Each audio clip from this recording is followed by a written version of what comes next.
Hello mga ka-Jess Cakes! For today's video mga mi, share ko sa inyo itong pwedeng nyo pang merienda at pwedeng nyo rin pagkakitaan. Ito nga po pala yung strawberry chiffon cakes, pero cupcakes ang gagawin natin ngayon para for the go! Mula na nagawa ko tong strawberry chiffon cake na to, talaga naging favorite namin. Bali, ito yung mga ingredients na gagamitin natin mga mi. Yung pinaka full recipe nito mga mi, lalagay ko na lang po sa comment section.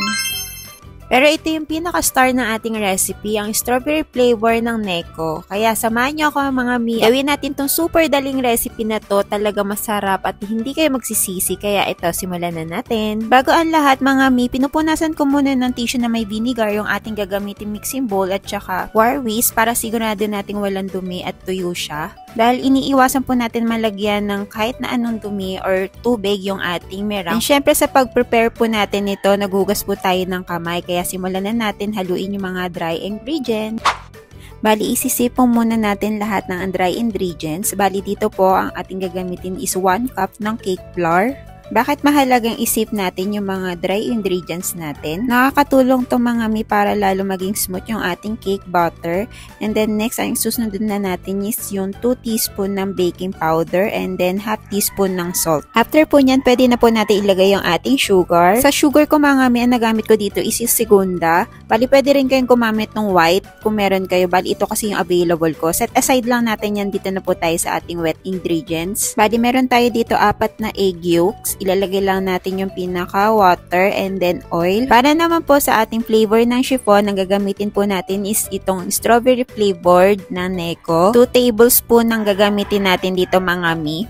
Mapapansin nyo sa recipe na to, hindi siya ganun ka-red or hindi siya ganun ka-pink yung pinaka-chiffon natin. Kasi yun yung nagustuhan ko sa recipe na to mga mi. Hindi ganun ka-pigmented yung kulay niya, pero yung lasa niya mga mi ay pasok na pasok sa strawberry flavor. Hindi siya masyadong matamis, saktong-sakto lang at pwedeng-pwede ito mga mi gamitin lalo na kung yung gagawin yung cake is pang lalaki or pang boy, pwedeng-pwede ito mga mi. Kasi 'di ba minsan pag strawberry flavor, color pink talaga kalimitan yung lumalabas sa kanya kulay, pero dito mga mi, saktong-sakto lang siya, parang vanilla chiffon lang siya pero andun pa rin yung flavor niya na strawberry. Bali dito mga mi, ito yung pinaka egg whites natin, yung 4 na egg whites, lalagyan lang natin ng cream of tartar. Pag wala po kayong cream of tartar, pwede kayong gumamit ng vinegar.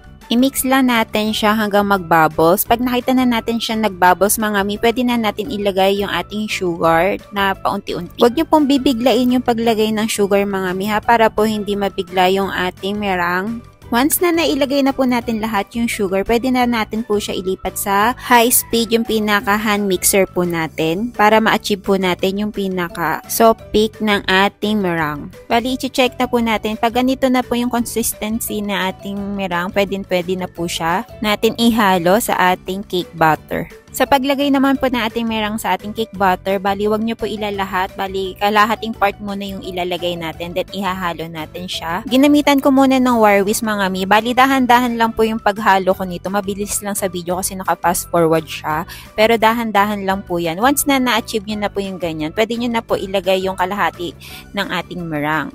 Tapos, imimix na po natin siya using nung pinaka-spatula po natin. Then, sa paghalo naman po, dito na natin ipapasok yung cut and fold na paghalo sa ating cake batter para hindi po siya ma-overmix. Once na nahalo na po natin, pwede na po natin to ilagay sa ating cupcake liner. Ang gamit ko nga pala dito na liner is yung 3 ounce na cupcake liner. Then, sa recipe nito mga mi, ang nagawa ko is 1 dozen cupcakes and isang 5 inches na cake pan ang nagawa ko dito mga mi. After nyan, isasalang na po natin siya sa ating oven na naka-preheated na po siya ng 150 to 170, depende sa oven nyo.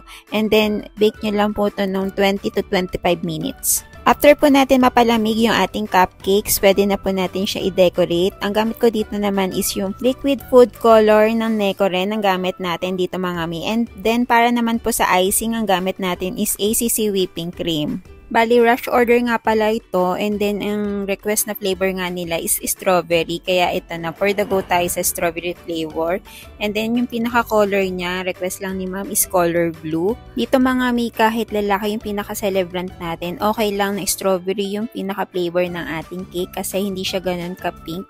And then bumagay din siya sa ating whipped cream frosting na ACC whipping cream. Bali dito mga mi, nilagay ko na sa cupcake box yung mga cupcakes natin bago ko siya lagyan ng frosting para mas madali na lang siya i-decorate. And then para mas masarap din siya, nilagyan ko rin ng ACC strawberry syrup ang ating cupcakes para mas lasang-lasa talaga yung pinaka-strawberry. And perfect din siya i-partner dito sa ating strawberry chiffon cake. After nun, pwede na natin ilagay yung ating frosting.